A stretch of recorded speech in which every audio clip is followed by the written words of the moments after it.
Is your emergency fund enough? Could it weather any storm? And what do I mean by all this? Maureen is here to discuss it, and we're going to start right now. This is Debt Free in 30. Here's your host, Doug Hoyes. Maureen Parent, how are you doing today? I am doing great. Thank you. Fantastic. I am wonderful. So you are coming to us from your office in Canada in the Ottawa region. As everyone knows, you bounce between Canada and Ottawa to help our clients. Yes. One of the discussion points we have with every single one of our clients, at least I do, I assume you do, is, you know, it'd be good. It would be good if you tucked a bit of money away. Because before someone comes to us to file a proposal or a bankruptcy, they are surviving on credit. So if I need to buy something, well, no problem, I put it on my credit card. Well, when you file your consumer proposal, all those credit cards are gone, your lines of credit are gone, you are now living on cash. And so you got to have some kind of buffer because you don't have the credit that you used to have, at least initially. So our recommendation to everyone is you need to have a buffer, you need to have an emergency fund, you need to have a slush fund, whatever you call it. How do you define that? So I know in my head what I mean by an emergency fund. What do you think an emergency fund is? How would you define it? Well, an emergency fund is an amount that you set aside for unexpected events. Really. Simple as that. So, well, unexpected events that are going to cost you financially. There you go. That's right. Okay. So it's unexpected. Yeah. Okay. There's a lot to unpack there. It sounds simple, but I don't think it is. So you tell me what you think unexpected means. Well, there are different, so I'll go through a few different levels. I don't think that this first bit is really part of the emergency fund, but it's things that you expect but forget about, right? Things like birthdays, the tire change that comes up, the car maintenance, your income tax debt, school events. Those are all things, growth spurts for your kids, back to school. Those are all things that we expect to come up throughout the year, but we tend to forget about it till the moment or the month that it's happening. Didn't you and I do a podcast and you used the term expected, unexpected or something? Was that you? Am I quoting you on that there? Yeah, that sounds like something I would have said. That sounds like something you would say. So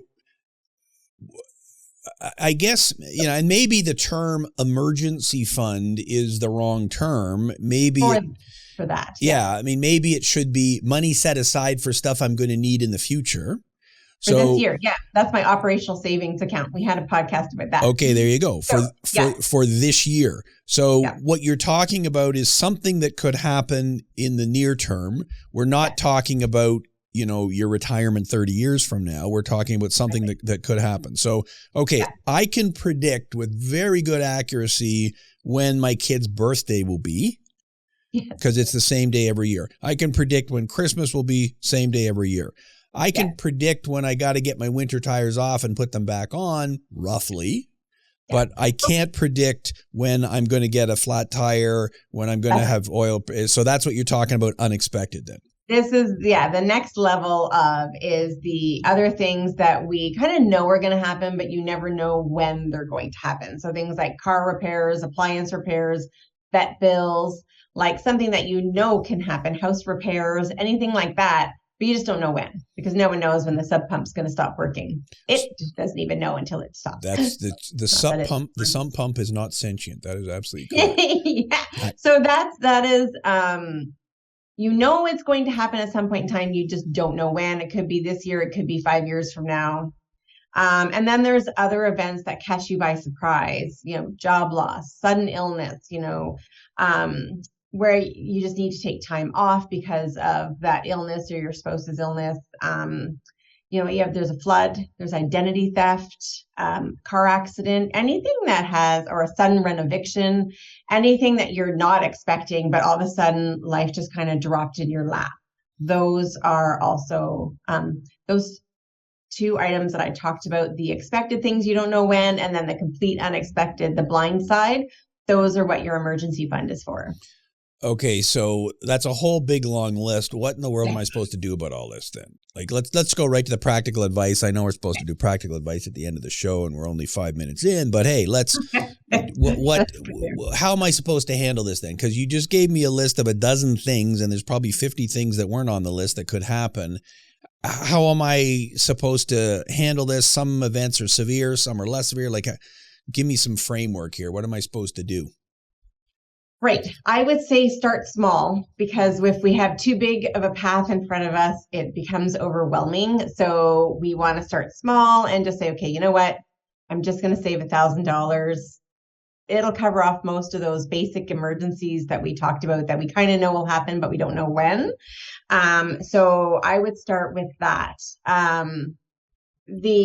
And then there's the issue with, well, I have debt and there's interest, but if I'm putting money aside, it's not earning much interest, but I'm paying a lot of interest on this debt. So what am I doing? So there is that risk when if you're debt free, it's fine. Just start saving. That's brilliant. If you're already in debt, there's the choice of either just throw all your money onto your debt to get paid off and then hope that you don't have an emergency and have to use that debt, because that's not an emergency fund, or that credit, in order to cover it. Or you are taking that risk and saying, okay, I am going to put some money aside in cash savings while I try to put down the debt, just because it is good to have cash. So that's kind of a personal decision, I think, between what your risk factor is, what your interest rates are, and that kind of thing. But anyways, to go back to starting small, so you want to have it so that your savings are set up so they're automated.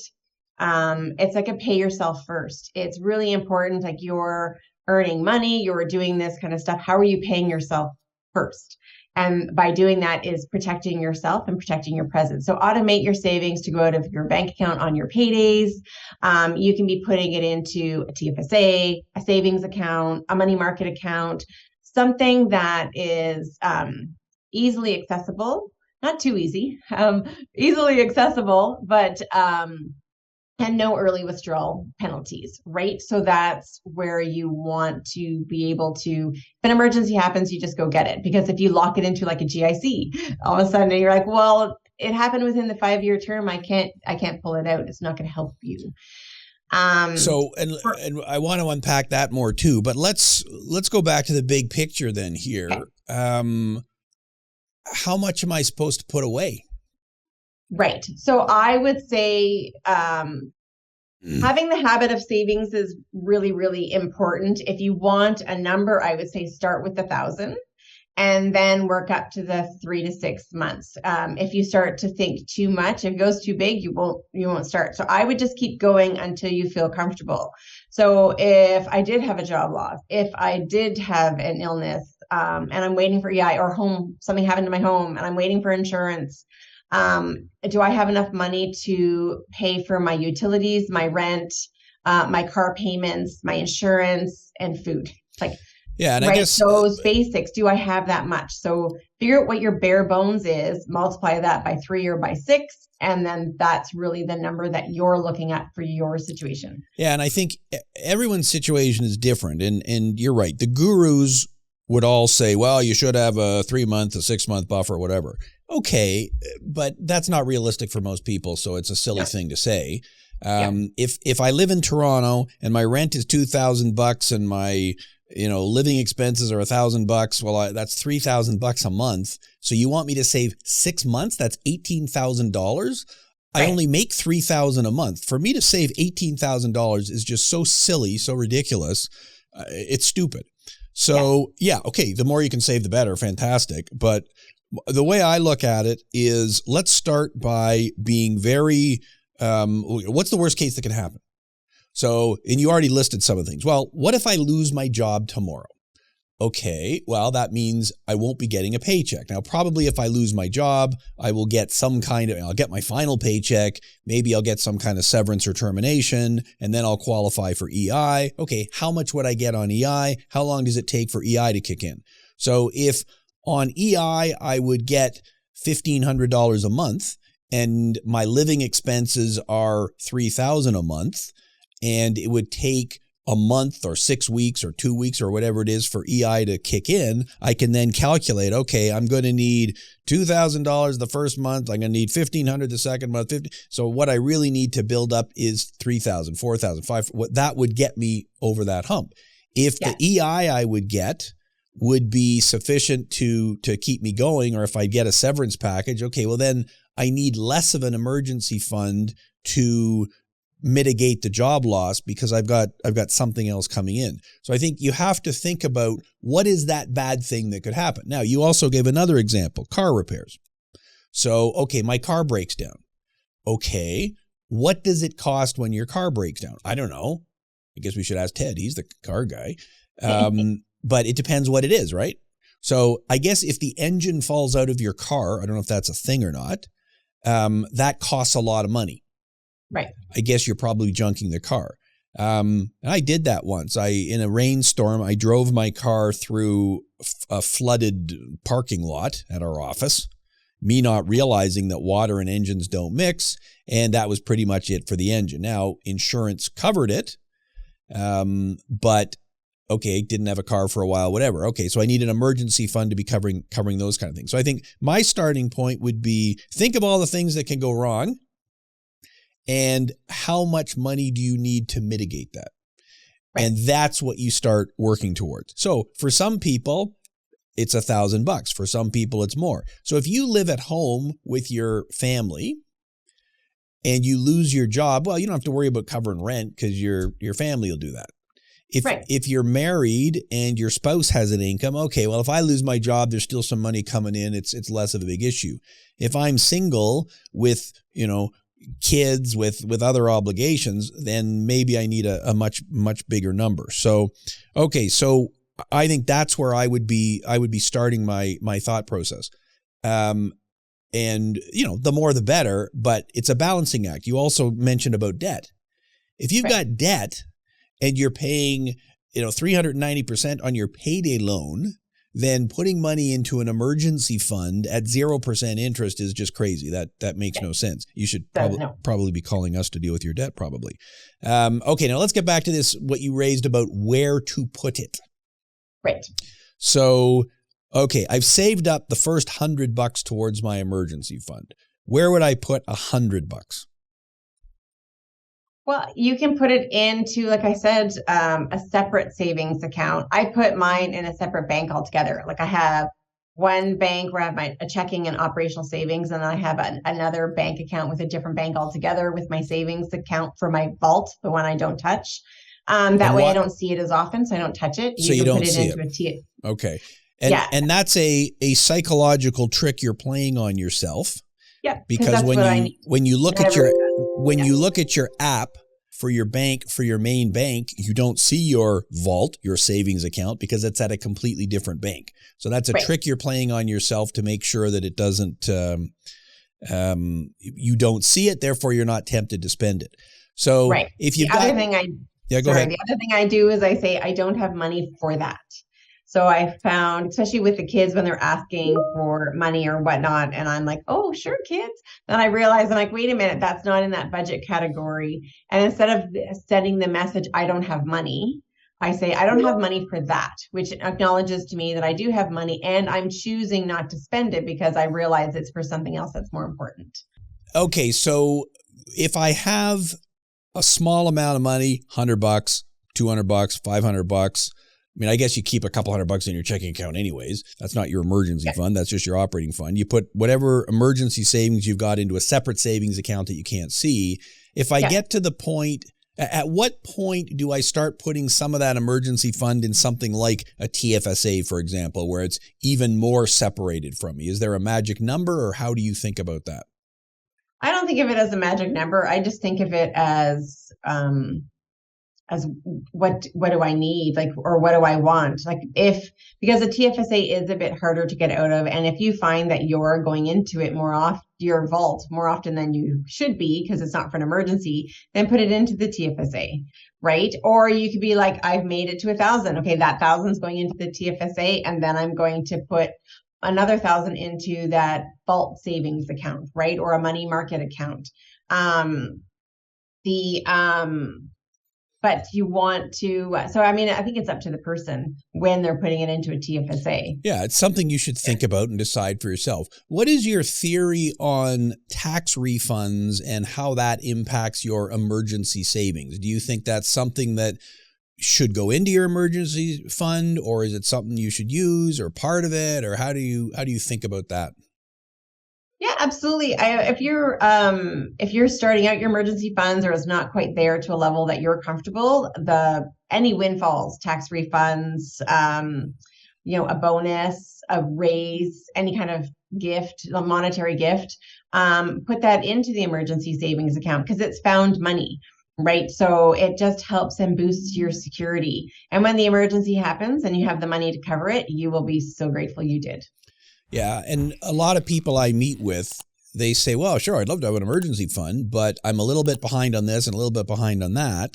I talked to a lady yesterday who said, yeah, my phone bill is due on the 21st of every month, but I don't, because of the way my paychecks work, I can't really pay it till the end of the month. So I'm always like 10 days behind on it. It's not a huge deal. It's not massive dollars. But I said, okay, well, when you get your tax refund, then take the $100 or whatever it is you need to get caught up on that. And so I think something like a windfall tax refund, whatever, you're going to use the first chunk of it to get caught up on that sort of stuff. But if you can put some of that in your emergency fund, boom, you've just given it a good kickstart. And that's a great way to do it. Now, go ahead. So the one thing I would say too is that sometimes people get pretty excited about saving for the emergency fund. They're like, oh my God, I'm savings. This feels great. And they start to put a lot of money aside. Like, okay, I can easily, I'll put $100 aside every single month. And then they're dipping back into it because they forgot about the expected ones that we forget about, like birthdays, Christmas, tire changes, that whatnot, that aren't an emergency. So I would say that it's really important to do your budget first, really understand that it's important to have an amount. Like if you're looking at your budget and you have no money to put aside for savings, then relook at your budget or see if there's a way to increase your income, because you do need to make sure you have something put aside for savings. Some people choose to put money into a retirement savings first before they have a present savings. I encourage, I'm not an investment advisor at all, or a financial advisor, but I do encourage people to think about it where, if you're putting money into your future and an emergency happens, you're getting penalized for taking it out of the RSP, and you will have to take it out because you'll need something, right? So it's better to have your present secure before you worry about your future. Yeah, I totally agree with that. And I would think of it as a timeline or a pyramid or however you want to think about it. The most important thing I need to save for is whatever's going to happen tomorrow. Yes. So if I have that car breakdown tomorrow, I need the money tomorrow. And then the thing that I'm going to do next year, okay, I need the money for that, but that's less important. My kid's education, well, okay, if my kid is 5 years old, they're probably not going to university until they're at least, 10, if they're a genius or something. So I've got time on that. And then my retirement is probably the last thing that I need to be saving for. And I understand every guru is going to tell you, you got to start saving for your retirement now because compound interest, exactly. Yes, I get it. I understand how math works. But if I'm 27 years old and I want to be saving for a house and for kids and for a bunch of other things, those take priority over the retirement savings, in my view. However, again, everyone can decide for themselves. And you also hit on another really key point, which is you can have too much savings, too much emergency savings. If you're trying to put $500 every paycheck into your emergency fund because some guru told you have to get it up to $18,000 and so I got to focus on that, then all you're going to be doing, you're right, is, okay, I got to take some money out of that, got to take some money out of that. You're kind of defeating the purpose. So again, I would say you want to make sure you organize it so that I am getting the money I need put away. And you use the term budget, which of course I hate that term, but plan would be the way I would say it. So what are all the things I'm going to need to spend money on over the next 6 months, year, 2 years? So I'm going to put a couple of bucks aside towards my kid's birthday, which happens in 3 months. And I'm going to put a couple of bucks aside for Christmas, which happens in however months that is. And what I can realistically put into the emergency fund, that's what I'm doing. And that way, hopefully, once it goes into that vault, I only take it out in an emergency for what it's designed for. So in my mind, yeah, go ahead. You want to make sure too when you're picking it, because I know we're itemizing the emergency savings as coming out last after we've thought about a bunch of things. But I think it's important to stress too that it's so important to make sure you have that first. I understand you need to chunk it down, to get rent, utilities, the operational stuff like kids' birthdays and whatnot. But if you don't have enough money to put aside for an emergency savings, you have to rejig something because it's that important. Right. And therefore, what you need is a system. Yes. That's what this all comes down to, right? You need a system. So rather than saying, okay, I absolutely must save $327 this month in my emergency fund. Okay, goals are nice, but like you said, there's a whole bunch of things that can happen. So a system is much more important. Do you agree or disagree? Oh, I agree. I love systems, especially when life gets so busy. Once you have a system in place, so you plan it out, you think about it, you put in a system in place, and then it's a set and forget. I love it. And sometimes you can have your employer take money off of your paycheck and split it. This much goes into checking and this much goes into my savings account, and you give it to them. So it's already off. You're not even involved. So it's even easier to forget about. And then you might be able to, if your income varies slightly, you might be able to ask your employer to say, hey, take 10% off. So that way it's fluctuating just as much as your pay. So instead of picking a set amount that might hurt. Or you're having your savings account dip into your checking on your payday to come out, but set up some sort of system so that it happens automatically and you don't have to think about it. Yeah, I agree. Thinking is bad. Do the thinking once. Think once, right. Yeah. Think once. It's kind of like I'm going to plan out my meals for the week and, get it all set up on the weekend. And then on Tuesday night, I'm not thinking, okay, what are we going to have tonight? Oh, well, we better order in. I've already thought about it. It's exactly the same with money. And you're right. Most employers who have a payroll service doing their payroll, or use a computer as opposed to a check, it is pretty easy. Okay, I want you to send $100 every pay to this particular bank account at a separate bank, and the rest of it can go into my main account. And even if it's $20, I know we've said 100, but honestly, like I tell people when their money's tight, as long as you're creating the habit, learning not to touch it and learning to put it aside, you can fluctuate as time goes on until you're able to put 100 aside, but put something aside. Yeah. And if you happen to be in a pay range where towards the end of the year, you max out for CPP and EI, great. Towards the end of the year, maybe I can allocate a bit more towards my savings.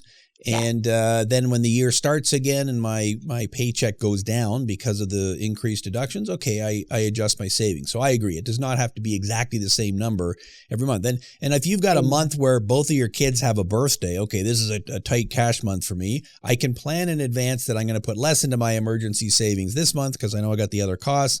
But other months I don't have those same expenses. I can bump it up. So.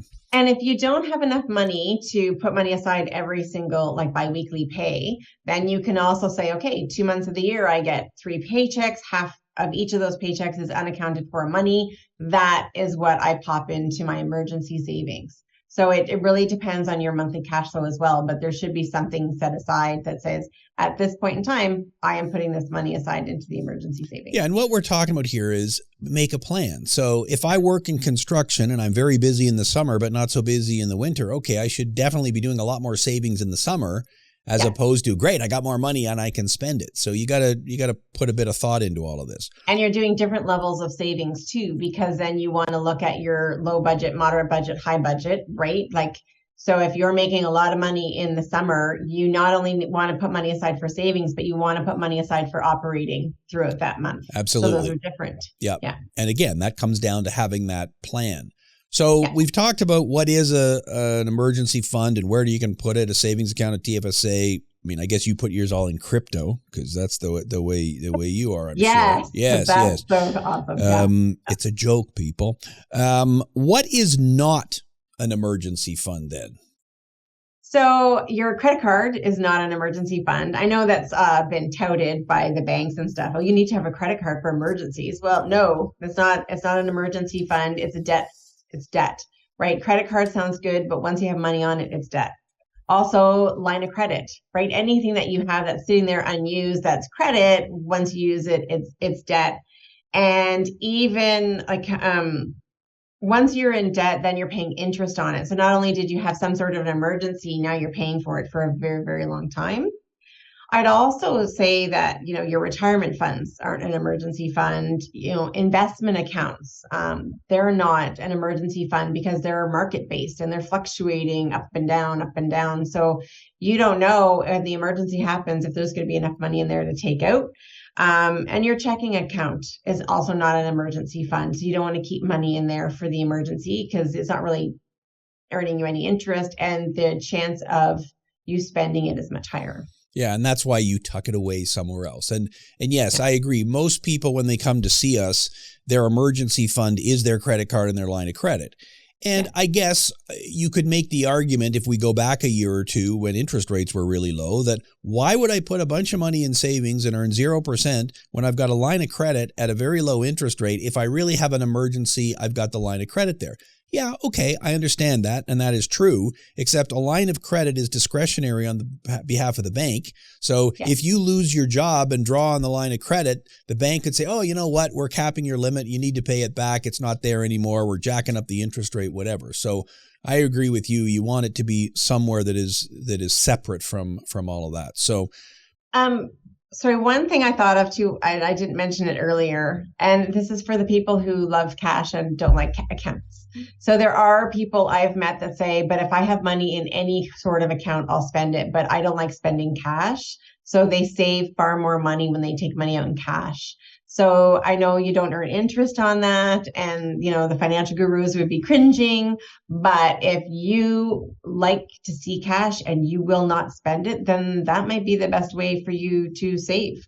Just make sure you put it in a fireproof safe box. Yeah, and that's my worry, that, okay, cash is easily, your house burns down or somebody takes it, your kid knows where it is, they take it.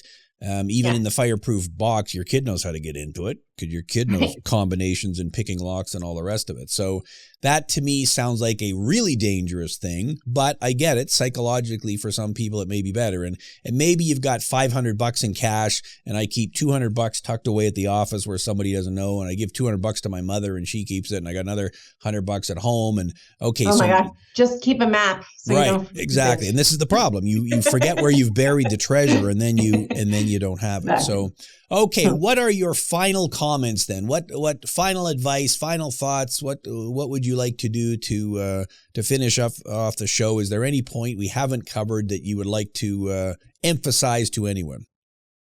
I don't think there's anything we haven't covered off, not that I can think of, but I just start. Make sure you have something in place. Like that is the biggest thing. Create your system and get it started. Don't put it off. Yeah, I agree. I think having a plan, spend some time thinking about it, lock yourself in a room, grab a cold beverage if you need to, or whatever, go for a walk, whatever it is. But I would start by making a list of all the bad things that could happen. And I know it's not pleasant to think about that, but we already talked about them: job loss, car breakdown, whatever. What would those potentially cost me? When could they potentially happen? Make another list of all the things I know are going to happen, birthdays and Christmas, things I expect to happen, I just don't know when.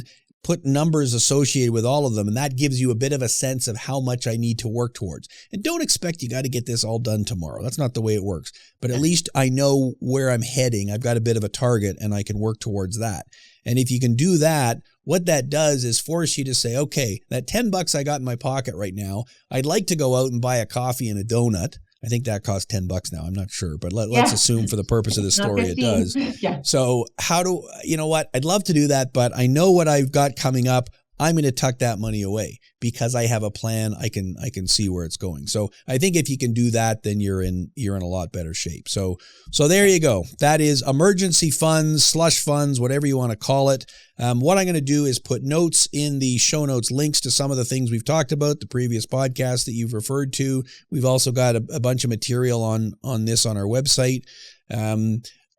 I would not focus too much on what the gurus say. I would focus on what you need. What can you do? What's achievable for you? And if you can do that, you should be in good shape.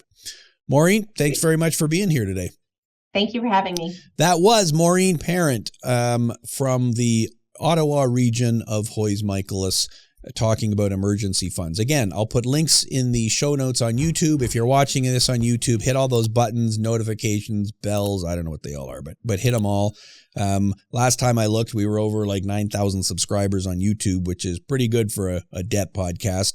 And yeah, it's amazing. It's amazing. Most of the people listen to this on the audio version, not the YouTube version. So we get a lot more listens audio. So if you're listening on your podcast app, Spotify, whatever it is, again, subscribe so you get the show every Saturday morning or whenever you want to listen to it. Until next week, I'm Doug Hoyes for Maureen Parent. That's our show for today. That was Debt Free in 30.